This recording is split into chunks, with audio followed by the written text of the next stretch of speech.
নমস্কার বন্ধুরা, কেমন আছেন সবাই? আশা করছি সবাই ভালো আছেন। তো বন্ধুরা, আমি কিন্তু ভোরবেলায় রান্নার কাছে চলে এসেছি। ভাত কিন্তু অলরেডি হয়ে গেছে। এই যে মাটির হাঁড়িতে ভাত রান্না করে নিচে ভাত উপর দিয়েছি।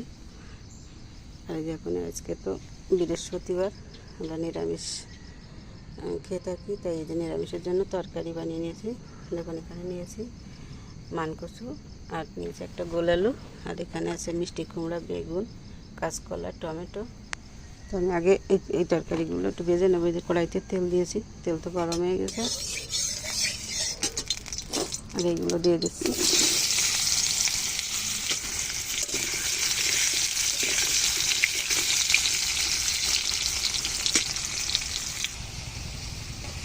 তরকারিটা খুব ভালো করে ভেজে নিয়েছি। এখন এই বাকি তরকারিগুলো দিয়ে দিচ্ছি, এসব দিয়ে ভালো করে ভেজে নেব।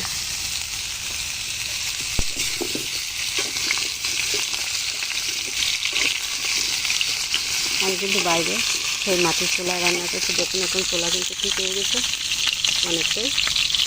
রান্না করতে করতে ফিরে আবার যখন সুন্দর করে লেপে নেব তখন কিন্তু আরও সুন্দর লাগবে দেখতে। এই দেখুন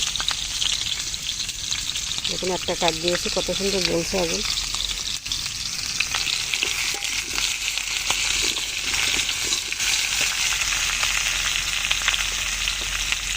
হলুদ দিয়ে দিচ্ছি একটু।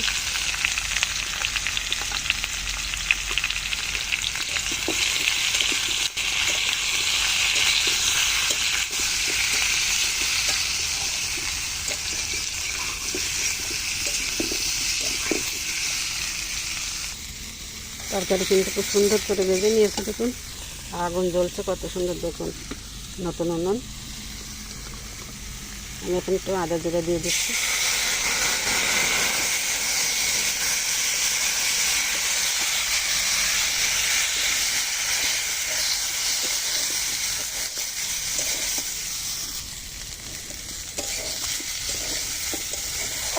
মশলা দিয়ে ভালো করে একটু কষিয়ে নিলাম, এখন জল দিয়ে দিচ্ছি।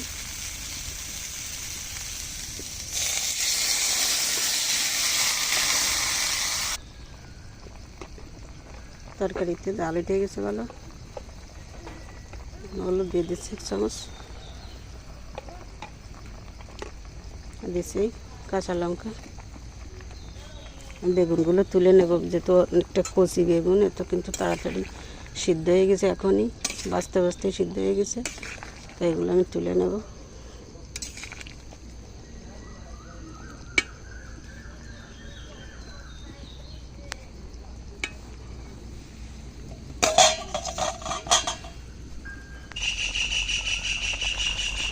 বন্ধুরা দেখুন আগুন কিন্তু প্রচুর পরিমাণে জ্বলছে, দেখুন কত সুন্দর। আর এদিক থেকে একটু বাতাস আসছে, এই জন্য কিন্তু একটু ধোঁয়া দেখা যাচ্ছে। এই যে বেগুনগুলো আমি তুলে নিয়েছি, এখন তরকারি ঢাকা দিয়ে রান্না করব। ডেকে দিলাম, ঢাকনা খুলে নিলাম।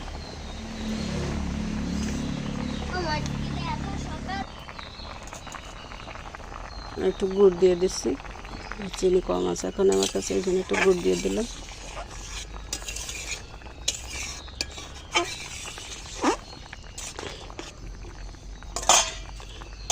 আবার ঢাকা দিচ্ছি।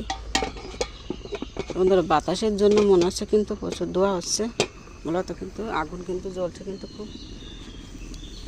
আর আমি যে দিকটাতে বসেছি এই দিকটাতে কিন্তু ধোঁয়া লাগছে বেশি, কিন্তু পূর্ব দিক থেকে বাতাস আসছে। আর এই যেদিকে আমি ভাত তো হয়ে গেছে, ভাতের ভিতর কুমড়ো দিয়েছি, আমি কুমড়োটাও বের করে নেব। ঢাকনা তুলে নিয়েছি। এসব তরকারি কিন্তু সুন্দর সিদ্ধ হয়ে গেছে, দেখুন এই যে কচু একদম মনের মতো গলে গেছে, আলুও। এই যে আমি এখন বেগুন দিয়ে দিচ্ছি, সামান্য একটু জাল করে নামিয়ে আমি ফোড়ন দেবো।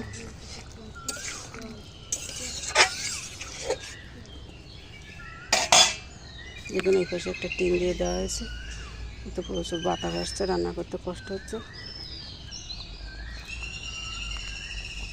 তো বন্ধুরা লবণও দিয়ে দিলাম, টপ ক্যামেরায় দেওয়া হয়ে গেছে। আমি এখন নামিয়ে নিচ্ছি, নামিয়ে ফোড়ন দেবো।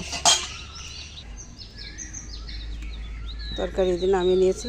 আর আমি যে টমেটো নিয়েছিলাম, টমেটো কিন্তু এরপর দিয়ে রেখেছি। আর কড়াইতে যে তেল দিয়েছি, তেল তো গরম হয়ে গেছে, এখন আমি ফোড়নে দিয়ে দেবো। ফোড়নে দিচ্ছি এই যে শুকনো লঙ্কা, জিরা আর কিছু কালো সরিষা।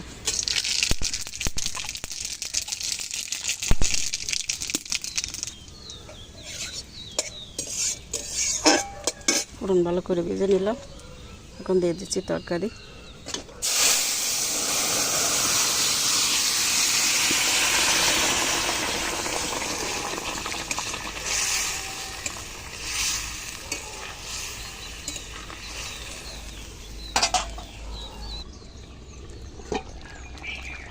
তো রান্না কিন্তু হয়ে গেছে। দেখুন তরকারি কিন্তু খুব সুন্দর মিশে গেছে। আমি এখন নামিয়ে নেব।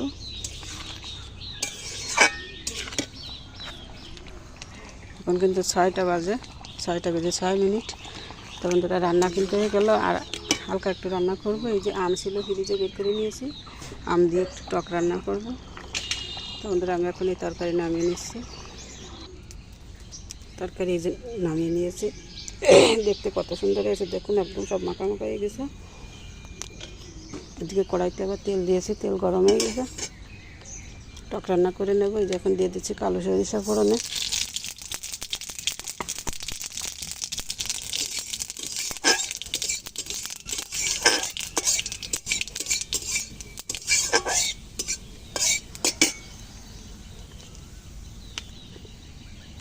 দিয়ে দিচ্ছি আম।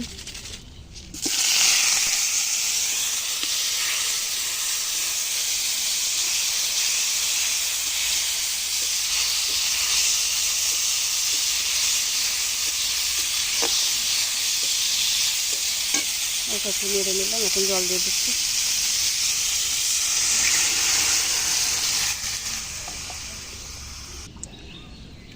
তরকারিতে দেখুন, তরকারি বললাম টকেতে খুব সুন্দর জাল উঠে গেছে। দিয়ে দিচ্ছি হলুদ। টকে কিন্তু হালকা হলুদ দিতে হয়। তেলও, নতুবা তেল কিন্তু শুধু তরকারি ওই টকের পাশেই উঠে যায়। দিয়ে দিচ্ছি লবণ। এই টক কিন্তু মিষ্টি ছাড়া হবে, যেহেতু ঘেরে যাবে আর ওর বাবা। আর ঘেরে গেলে কিন্তু রোদের ভিতর এই টকটা কিন্তু চিনি ছাড়া যে টক, এই টকটা কিন্তু তাদের মুখে বেশি ভালো লাগে। একটু ঢাকা দিয়ে দেবো।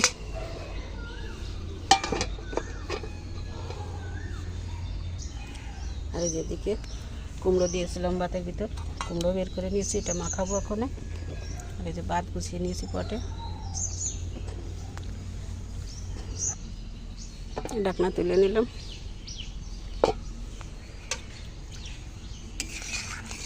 টক রান্না কিন্তু হয়ে গেছে। আমি এখন নামিয়ে নেব। আমগুলো একটু এভাবে ফাটিয়ে দেবো। আর যেদিকে দেখুন আমার ভাত তরকারি কিন্তু সব গোছানো হয়ে গেল।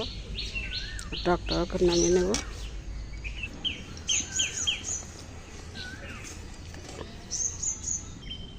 বন্ধুরা এই যে টক নামিয়ে নিয়েছি। ওদের বাবার জন্য কৌটায় তুলেছি, বাড়ির জন্য একটু রেখেছি। আর বাবার জন্য এই যে ভাত তরকারি সব গুছিয়ে নিয়েছি। তো বন্ধুরা সব মিলিয়ে কেমন লাগলো আজকের রান্না, যদি ভালো লাগে তো সাথে থাকবেন। তো বন্ধুরা একটি কথা বলি সবসময়, যে ছোটো বা গরিব বলে কেউ অবহেলা করবেন না। কারণ আপনাদের একটু একটু করে ভালোবাসা কিন্তু পৌঁছে যেতে পারি আমি অনেক দূর। তো সবার কাছে অনুরোধ থাকলো, যদি ভালো লাগে চ্যানেলটিতে একটু সাবস্ক্রাইব করে রাখবেন। আর ফেসবুক থেকে যারা দেখবেন অবশ্যই একটু ফলো দিয়ে রাখবেন। আবারও ফিরে আসবো এভাবে নিত্য নতুন কোনো রেসিপি নিয়ে। তো বন্ধুরা ততক্ষণে সবাই ভালো থাকুন, সুস্থ থাকুন। আজকের মতো এখানে রাখছি। ধন্যবাদ সবাইকে। নমস্কার।